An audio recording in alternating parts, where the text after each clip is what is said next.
Nuclear size हम लोग को पढ़ना है। तो सपोज कोई एक न्यूक्लियस है किसी एटम का, ये उसका सिंबल है मान लीजिए। तो इसमें प्रोटॉनों की संख्या जो है, नंबर ऑफ प्रोटॉन Z है, और प्रोटॉन और न्यूक्लियन दोनों की संख्या जो है नंबर है वो A है, जिनको न्यूक्लियन कहते हैं। सपोज ये न्यूक्लियस है, ये न्यूक्लियस है, और ये एक स्फेयर की तरह हम एज्यूम करेंगे, ये एक स्फेयर की तरह है और इसका रेडियस R है। तो ये बहुत सारे इसमें न्यूक्लियॉन्स हैं। न्यूक्लियॉन्स प्रोटॉन और न्यूट्रॉन को कलेक्टिवली कहते हैं, और ये टाइटली पैक्ड है, ऐसा हम एज्यूम कर रहे हैं। तो ये पूरा जो है न्यूक्लियस न्यूक्लियॉन से भरा हुआ है। ये प्रोटॉन और न्यूट्रॉन दोनों इसमें हैं। तो जैसा कि हमने बताया कि ये प्रोटॉन भी है, सपोज ये सारे प्रोटॉन हैं जो साइडेड वाले हैं ऐसे, और बाकी न्यूट्रॉन हैं। तो प्रोटॉन, नंबर ऑफ प्रोटॉन और नंबर ऑफ न्यूट्रॉन, इनको बोलते हैं A, जो ऊपर है, मास नंबर। तो इसका जो वॉल्यूम है, वॉल्यूम जो होगा वो प्रोपोर्शनल टू होगा नंबर ऑफ न्यूक्लियॉन्स, यानी कुल कितने इसके अंदर पार्टिकल हैं, यानी कि A के प्रोपोर्शनल है होगा। तो वॉल्यूम जो होगा, इसका रेडियस अगर R है तो वॉल्यूम होता है स्फेयर का 4/3 पाई R क्यूब। तो इस तरह बाकी ये सब तो कांस्टेंट ही है। R प्रोपोर्शनल टू होगा क्यूब रूट ऑफ A। अब जब इसको हम इक्वल करते हैं तो एक कांस्टेंट लगाते हैं, जहां R0 एक कांस्टेंट है जिसकी वैल्यू जो है 1.2 फेम्टोमीटर, यानी 1.2 इंटू 10⁻15 मीटर -15 मीटर होती है। तो इस तरह हम देखते हैं कि जितना ज़्यादा मास नंबर रहेगा उतना ज़्यादा उसका रेडियस होगा। तो अगर हम दो न्यूक्लियस लें डिफरेंट एलिमेंट के, एक का मास नंबर मान लीजिए A1 है और इसका रेडियस R1 है, और दूसरे का R2 है, ये A2 है।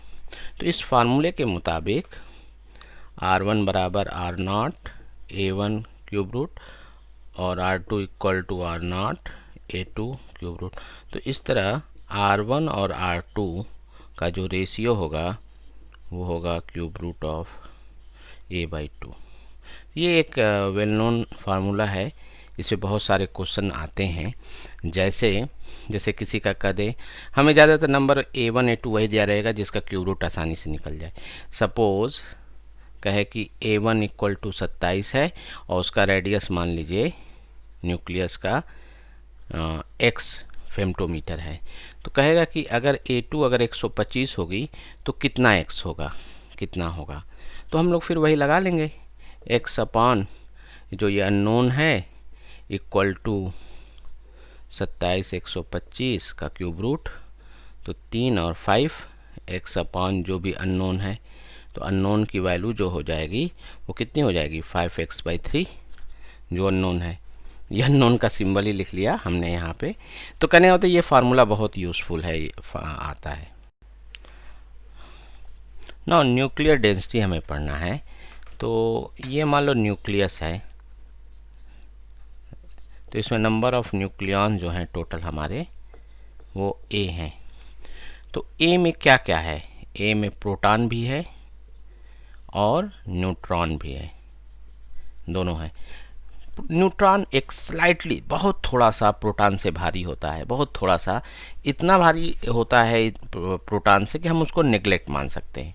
तो ऑलमोस्ट दोनों के मास को हम mm ले सकते हैं, ये समझ लीजिए। ज़्यादातर जो m है वो प्रोटॉन के मास को ही लेके कर सकते हैं, हम लोग को दिया रहेगा। तो ये बताइए, अगर इसमें कुल न्यूक्लियॉन की संख्या अगर A है, यानी कुल ये न्यूक्लियॉन जो है न्यूक्लियस के अंदर पार्टिकल अगर A है और एक पार्टिकल का मास अगर m है, तो इस पूरे न्यूक्लियस का जो मास हो जाएगा वो होगा m × A, क्योंकि एक पार्टिकल का मास m है और a they are a number of particle, तो ये मास हो गया। नाउ वॉल्यूम पे आते हैं। वॉल्यूम होगा 4/3 पाई आर क्यूब, और आर जो है आर नॉट ये होता है cube root of A.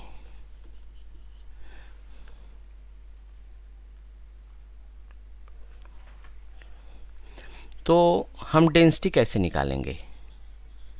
Density of nucleus, उसका मास लेंगे अपॉन उसका वॉल्यूम लेंगे। मास कितना होगा?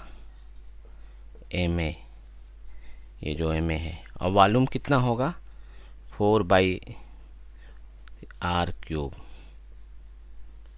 ma 4/3 पाई, और r के जगह हम r नॉट ये ले लिए, तो ये कुल लेके आ जाएगा ma 4/3 pi R not cube A. अब देखिए ए से ए कट गया, और ए से कटने का मतलब ये हो गया कि इंडिपेंडेंट ऑफ साइज, यानी डेंसिटी जो है न्यूक्लियस छोटा हो या बड़ा हो, इसको देखिए अभी हम सॉल्व पहले कर लें। 3m upon 4 pi R not cube.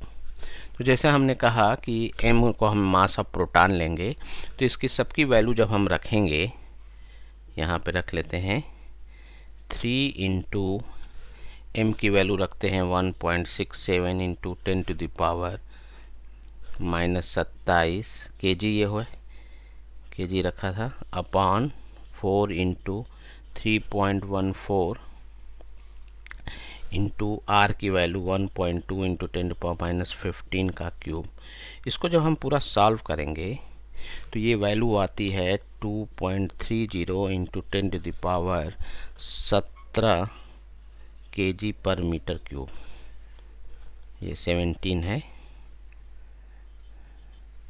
तो न्यूक्लियर डेंसिटी जो है वो कांस्टेंट होती है। Nuclear density is constant for every atom, every nucleus.